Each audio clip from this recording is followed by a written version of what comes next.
Hi armies, ഞാൻ ജൂസനി വണ്ണിൻ്റെ 37th എപ്പിസോഡായിട്ട് എത്തിയിട്ടുണ്ട്. അപ്പോൾ ഞാൻ ഈ വഴിക്ക് വന്നിട്ട് കുറേ നാളായെന്ന് എനിക്കറിയാം. 2 മാസം കഴിഞ്ഞു.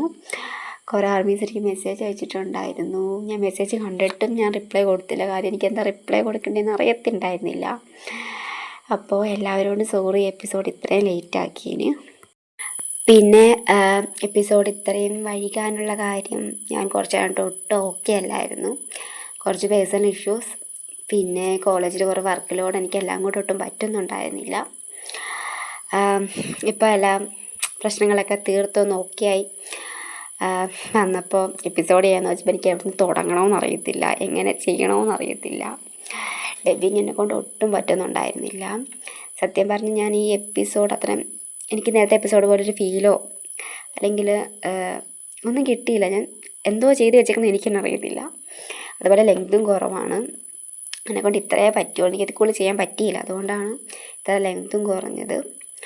അപ്പോൾ ഇത്തവണ എല്ലാവരും ഒന്ന് ക്ഷമിക്കുക. നമുക്ക് അടുത്ത എപ്പിസോഡാകുമ്പോൾ എല്ലാം ശരിയാകും. കുറച്ചും കൂടി നന്നായിട്ട് ചെയ്യാൻ പറ്റും ഞാൻ വിചാരിക്കുന്നു. പിന്നെ എനിക്കിപ്പോൾ എക്സാമും സ്റ്റഡി ലീവൊക്കെയാണ്. അപ്പോൾ ജൂണൊക്കെ ആകുമ്പോഴാണ് ഞാൻ ശരിക്കും ഫ്രീ ആകുന്നത്. അപ്പോൾ ഇനിയുള്ള ദിവസങ്ങളിൽ എപ്പിസോഡ് ഇടും, പക്ഷേ അധികം ലെങ്ത്തൊന്നും കാണത്തില്ല. ജൂൺ കഴിയുമ്പോൾ ലെങ്തി നമുക്ക് എപ്പിസോഡ് ഇടാം. അപ്പോൾ എല്ലാവരും പോയി എപ്പിസോഡ് കണ്ടോ. ഇഷ്ടപ്പെട്ട ലൈക്ക്, കമൻറ്റ് എന്തായാലും ചെയ്യണം. പിന്നെ സബ്സ്ക്രൈബ്. മീനുവിനിപ്പോൾ 1 month ആകുന്നു. ഇനി ശ്രദ്ധിക്കേണ്ട ടൈമാണ്. ഇനി അവളെ എല്ലാവരും ശ്രദ്ധിച്ചേ പറ്റൂ. പിന്നെ മീനു, ഓക്കെ? മീനു, എടോ താൻ പേടിച്ചിരിക്കുവാണോ? എടോ എന്തിനാണോ പേടിക്കുന്നത്? താനും പാർത്തൊരു ബേബിനെ പറ്റി പറഞ്ഞു ചെയ്ത് കാണില്ല. പെട്ടെന്ന് കേൾക്കുമ്പോൾ എല്ലാവർക്കൊരു ഷോക്ക് ഉണ്ടാകും. പക്ഷേ താനിത് എക്സെപ്റ്റ് ചെയ്തല്ലേ പറ്റൂ. എടോ 50-60 വയസ്സായിട്ട് സ്വന്തമായിട്ടൊരു കുട്ടി വേണമെന്ന് പറഞ്ഞ് ഇപ്പോൾ ഹോസ്പിറ്റലിൽ കാരണം ഒരുപാട് പേഷ്യൻസ് എനിക്കറിയാം. അത് വെച്ച് നോക്കുമ്പോൾ താനും പാർത്തൊക്കെ ലക്കിയാണ്. അതുകൊണ്ട് ഒന്നും കൊണ്ട് പേടിക്കേണ്ട, എല്ലാം ശരിയാവും. പിന്നെ തന്നെ ചെക്ക് ചെയ്തിട്ട് എനിക്ക് മനസ്സിലായൊരു കാര്യം, താൻ ഫുഡ് പോലും നനച്ചപ്പോൾ കഴിക്കാറില്ലെന്ന്. ഇങ്ങനെ പോയാൽ ശരിയാകത്തില്ല. ഇപ്പം തൻ്റെ വയറ്റിലൊരു ജീവനാണ് ഉള്ളത്. അതിന് വേണ്ടിയിട്ട് ഫുഡ് കഴിച്ചേ പറ്റൂ. ഓക്കെ? താനിപ്പോൾ റെസ്റ്റ് എടുത്തോ, കുറച്ച് ഡിസ്ചാർജ് തരാം കേട്ടോ. പിന്നെ എല്ലാവരും എൻ്റെ ക്യാബിനിലേക്കൊന്ന് വരാമോ? സിതു, നീ എന്താ വരാൻ പറഞ്ഞ? എന്തെങ്കിലും സീരിയസ് ആയ കാര്യമുണ്ടോ? അത് മീനുവിൻ്റെ പ്രഗ്നൻസി കുറച്ച് കോംപ്ലിക്കേറ്റഡ് ആണ്. കോംപ്ലിക്കേറ്റഡ് എന്ന് പറഞ്ഞ് പേടിക്കാനൊന്നുമില്ല. നമ്മളവളെ വന്നിട്ട് ശ്രദ്ധിച്ച് മെഡിസിൻസൊക്കെ കറക്റ്റായിട്ട് എടുക്കുവാണെങ്കിൽ എല്ലാം ഓക്കെ ആകും. സിതു, എന്തെങ്കിലും ഉണ്ടെങ്കിൽ നീ തുറന്ന് പറയണം, അല്ല ഞങ്ങളെ സമാധിപ്പിക്കാൻ വേണ്ടി ഓരോന്ന് പറയത്തു. എടാ, ഞാൻ പറഞ്ഞില്ലേ, പേടിക്കാനൊന്നുമില്ല. നിങ്ങളെന്തിനാ ആവശ്യമില്ലാത്തൊക്കെ ചിന്തിക്കുന്നേ? അല്ല, പാർത്ത് തരാൻ വന്നില്ലേ?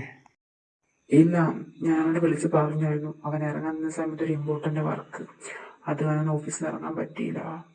അവൻ പെട്ടെന്ന് തന്നെ ഇങ്ങോട്ട് വരും. ആണോ? എനിക്കവനോട് സംസാരിക്കണമായിരുന്നു. എന്നാൽ പിന്നെ ഞാൻ പിന്നെ സംസാരിച്ചോളൂ അവനോട്. സിതു, നീ ഞങ്ങളെ വിളിച്ച കാര്യം മുഴുവനും പറഞ്ഞില്ല. ഞാൻ വളച്ചു കെട്ടില്ലാത്ത എല്ലാവരോടും കാര്യം പറയാം. എല്ലാവരും അതിൻ്റെ ആ രീതിയിൽ എടുക്കണം. അല്ലാതെ ആരും ടെൻഷൻ അടിക്കുകയോ പേടിക്കുകയോ ഒന്നും വേണ്ട. മീനുവിനാകെ 18 വയസ്സേ ഉള്ളൂ. ഈ 18 വയസ്സേയും ഒരു കുഴപ്പമില്ലാതെ ഡെലിവറി നടക്കുന്ന ഒരുപാട് പെൺകുട്ടികളുണ്ട്. പക്ഷേ മിനുവിൻ്റെ കാര്യം അങ്ങനെയല്ല. അവൾക്കൊരു കുട്ടിയെ ക്യാരി ചെയ്യാനുള്ള ഒരു സ്ട്രെങ്ത്തൊന്നും അവളുടെ ബോഡിക്കില്ല. മീനിൻ്റെ ഡെലിവറി ഒന്നെങ്കിൽ അമ്മ അല്ലെങ്കിൽ കുട്ടി, അല്ല അമ്മയും കുട്ടി ചിലപ്പോൾ നമുക്ക് കിട്ടണമെന്നില്ല. ഞാൻ അബോർഷൻ എന്ന ഓപ്ഷനെ പറ്റി ചിന്തിച്ചു, പക്ഷെ അതും അവളുടെ ജീവൻ ആപത്താണ്.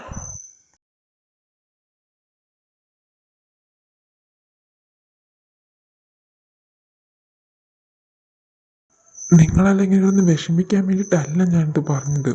ഇതൊക്കെ മനസ്സിലാക്കി കുറച്ചും കൂടി നന്നായിട്ട് അവളെ നോക്കാൻ വേണ്ടിയിട്ടാണ് ഇത് ഞാൻ പറഞ്ഞത്. നമുക്ക് അവളെ വേണം, കുഞ്ഞിനെ വേണം, അറ്റ്ലീസ്റ്റ് അവളെങ്കിലും നമുക്ക് വേണം. അതുകൊണ്ട് നിങ്ങൾക്ക് ഇങ്ങനെ ആയാൽ പോരാ, കുറച്ച് സ്ട്രോങ് ആയിട്ട് നിന്ന് വേണം എല്ലാം ചെയ്യാൻ വേണ്ടിയിട്ട്. സിതു, നമുക്ക് മീനുവിനെയും കുഞ്ഞിനെയും ഒരു കുഴപ്പമില്ലാതെ കിട്ടാൻ ചാൻസ് ഉണ്ടോ? ചാൻസ് ഉണ്ടെങ്കിൽ, അതുകൊണ്ടല്ലേ ഞാനീ പറയുന്നത്. അവളെയും കുഞ്ഞിനെ രക്ഷിക്കാൻ ഏതറ്റം വരെയും പോകുന്ന ഞാൻ റെഡിയാണ്. കുഞ്ഞമ്മ, ലച്ചു, ത്രിലോക്, നിങ്ങളിങ്ങനെ പെരുമാറല്ലേ. ഞാൻ പറയുന്നത് കേൾക്കും. ഞാനവൾക്ക് കുറച്ച് മെഡിസിൻസ് എഴുതുന്നുണ്ട്. അത് പ്രോപ്പറായിട്ട് അവൾക്ക് കൊടുക്കണം കൃത്യസമയത്ത്. പിന്നെ ഫുഡ്, അവൾ നേരത്തെ ഫുഡ് കഴിച്ചിട്ട് കുറേ നാളായെന്ന് തോന്നുന്നു. അവളുടെ ബോഡിയൊക്കെ കണ്ടറിയാം, നല്ല വീക്കാണ്. ഇനി അവൾക്ക് കൃത്യമായിട്ട് ഫുഡും കൊടുക്കണം. അതുപോലെ തന്നെ അവിടെ മെൻ്റൽ ഹെൽത്ത്, അത് ശരിയല്ല. അവളും പാർത്തും തമ്മിൽ എന്തെങ്കിലും ഇഷ്യൂസ് ഉണ്ടോ? ഞാനെന്തായാലും പാർത്തുകൊണ്ട് സംസാരിക്കാം. പിന്നെ കുറച്ച് ഞാൻ ഡിസ്ചാർജ് തരാം. എന്തായാലും നിങ്ങൾ അവിടെ പോയി സംസാരിക്കുക. ലച്ചു, പ്രത്യേകിച്ച് നിന്നെക്കൊണ്ട് അവളെ ശരിയാക്കാൻ പറ്റുമെന്ന് എനിക്ക് തോന്നുന്നേ. ആ, എന്നോട് സംസാരിക്കാൻ സിദ്ധുവേട്ടാ. പാർത്തേട്ട ഇറങ്ങുവാണോ? അവിടെ നിന്ന് ഇറങ്ങുക. ഇപ്പോഴെല്ലാം തീർന്നത്. ചേട്ടാ, എന്നാൽ ഞാനും കൂടെ വരട്ടെ? നീ വരണ്ട. ക്യാബിന് കുറച്ച് ഫയൽ ഇരിപ്പുണ്ട്, അതൊക്കെ ഒന്ന് മെയിൽ ചെയ്യും. അതും കൂടെ ചെയ്യുന്നതിന് എൻ്റെ ടൈം പോകും. ചിലവ് വിളിച്ചിട്ട് തന്നെ കുറേ നേരമായി. ആൾക്കെന്താ പറ്റിയെന്ന് പോലും അറിയത്തില്ല. ഞാൻ വിളിച്ച് ചോദിച്ചിട്ടാണ്, ഞാൻ പറയണമില്ല. നീ വീട്ടിലേക്ക് വാ, എന്നിട്ട് പറയാമെന്ന് പറയണേ. വീട്ടിലേക്കോ? അപ്പൊ ഇങ്ങനെ ഡിസ്ചാർജ് കിട്ടിയോ? ആ, അവൾക്ക് ഡിസ്ചാർജ് കിട്ടി. വീട്ടിലേക്ക് കൊണ്ടുപോയി. അതെനിക്കൊരു സമാധാനം. അല്ല, നിന്റെ കയ്യിൽ ഇതെന്താ? കയ്യിലോ? ഇതൊന്നുമല്ല. വൃത്തിക്കിടന്ന് പതുങ്ങാതിരിങ്ങതാ. അതെനിക്കുള്ളതാണെന്ന് മനസ്സിലായി. ആര് കൊണ്ട് തന്നെന്ന് എനിക്ക് മനസ്സിലായി.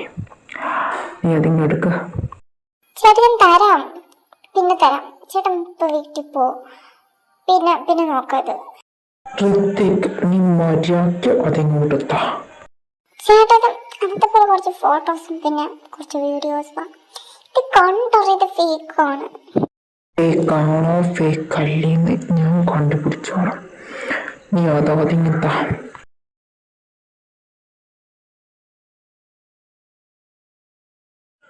മീനു,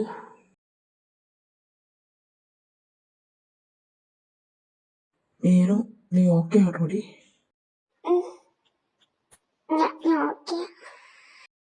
ഈ എന്തിനാ നീ കള്ളം പറയുന്നേ? നിന്നെ കണ്ട പക്ഷെ നീ ഓക്കെ അല്ലെന്ന്. മീനു, നീ സത്യം പറ. നിന്റെ സമ്മതത്തോടെയാണോ നിങ്ങളുടെ ഇടയിൽ കൊല്ലാൻ നിന്നെ വല്ല ഫോഴ്സ് ചെയ്തു? സത്യം നീ പറ. നീ ഞാൻ ചോദിച്ചതിന് മറുപടി പറ. മീനു, ഞാൻ ചോദിച്ചതിന്റെ ഉത്തരം ഇതല്ലല്ലോ. ഞങ്ങളുടെ എന്തുണ്ടായിട്ടുണ്ടെങ്കിൽ അതെന്റെ സമ്മതത്തോടെ തന്നെയാണ്. ഞാനിത് വിശ്വസിക്കുക. നീ ഒന്നോർത്ത് പേടിക്കും ടെൻഷൻ അടിക്കൊന്നും വേണ്ട. നീ റെസ്റ്റ് എടുത്തു.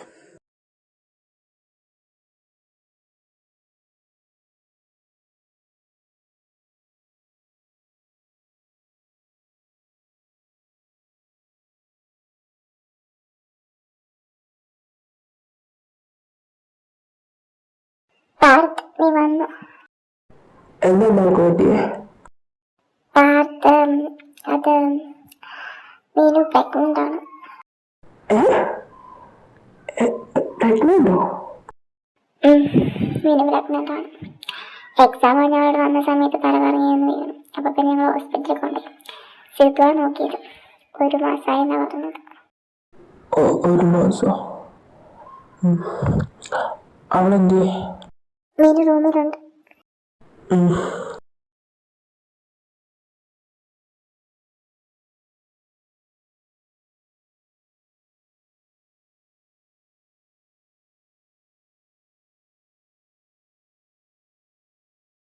മീനാക്ഷി,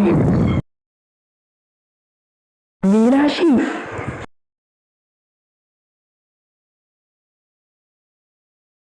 നീ പ്രഗ്നന്റ് ആണ്. അപ്പൊ അമ്മ പറഞ്ഞ സത്യമാണ്. എന്റെ തന്നെയാണോ അല്ല ഇനി വേറെ വല്ലവൻ്റെ ആണോ? നിന്റെ കാര്യം കൊണ്ട് പറയാൻ പറ്റില്ല. എന്താ ചേട്ടൻ ചോദിച്ചേ? എന്താ ഇപ്പൊ ചോദിച്ചേന്ന്? എങ്ങനെ എന്നോട് ചോദിക്കാൻ തോന്നി?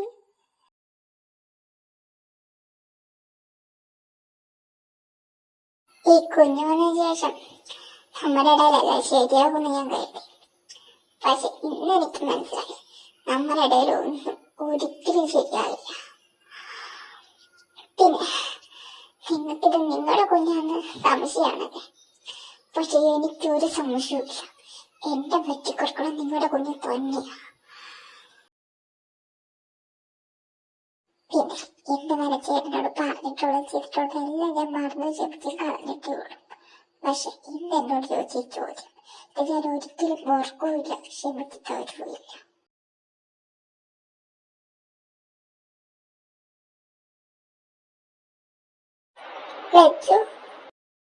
മീനു എന്താടി എന്തിനാ പറയുന്നേ? എന്താടി പറ്റിയ കാര്യം പറഞ്ഞു, എന്തിനാ കരയുന്നേ? മീനു നീ ഇവിടെ വന്നിരിക്കും, എന്നിട്ട് കാര്യം പറ, എന്താ പറ്റിയേ? എന്നെ പേടിപ്പിക്കില്ല നീ ചുമ്മാ.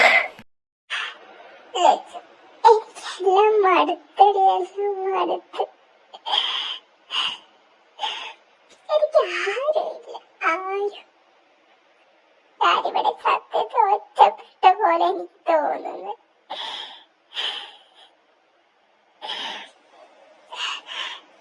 എല്ലാവരും കുഞ്ഞുങ്ങളോട്ട് പറയും എല്ലാവർക്കും ഏറ്റവും ഇഷ്ടം എന്നെയാണ്, അവരെല്ലാവരും ഏറ്റവും കൂടുതൽ സ്നേഹിക്കുന്നത് എന്നെയാണ്. അതൊക്കെ കള്ള, അതൊക്കെ കള്ള.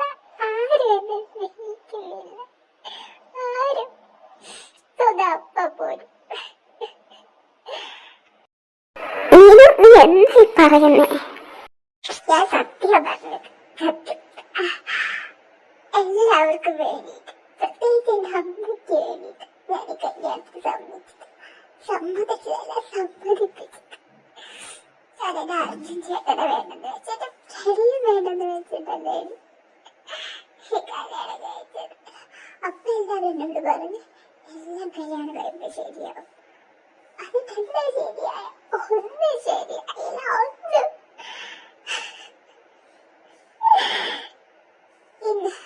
ഇന്ന് അയാളോട് ചോദിച്ചു എന്റെ വയറ്റിൽ കിടക്കുന്ന അയാളുടെ കുഞ്ഞു തന്നെയാണോ? എന്നോട് ഇങ്ങനെ ചോദിക്കാൻ തോന്നി.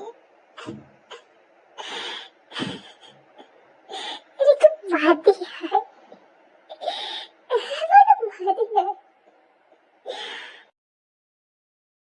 ഓ, അപ്പൊ അവന് സംശയമാണ് നിന്റെ വയറ്റിൽ കിടക്കുന്ന അവന്റെ കുഞ്ഞാണ്.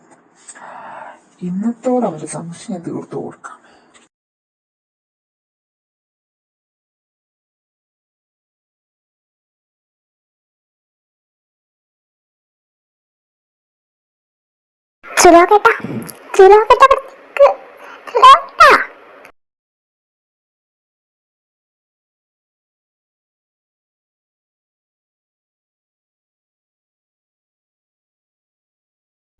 എന്താ തിലോക്, നിനക്ക് കുറച്ച് സംശയങ്ങളുണ്ടെന്ന് ഞാൻ അറിഞ്ഞു, അത് തീർത്തു തരാന്ന് കരുതി അതാ ഇങ്ങോട്ട് വന്നു. നീ എന്താ ഉദ്ദേശിച്ചത് എനിക്ക് മനസ്സിലായില്ല. അല്ലെങ്കിൽ നിനക്കൊന്നും മനസ്സിലാകത്തില്ല, അല്ലെങ്കിൽ നീ എന്താ ചെയ്തോണ്ടിരിക്കുന്നത് എനിക്കും മനസ്സിലാകുന്നില്ല. ഞാൻ നിന്നോട് പറഞ്ഞു മീനോനെ ഹേട്ട് ചെയ്യാൻ നിക്കല്ലൂന്ന്.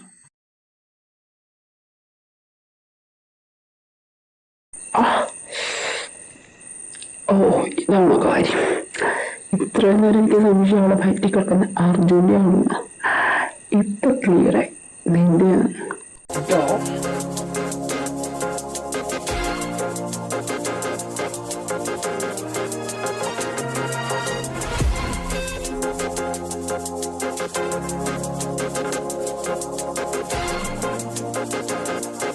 രണ്ടെണ്ണം കൂടെ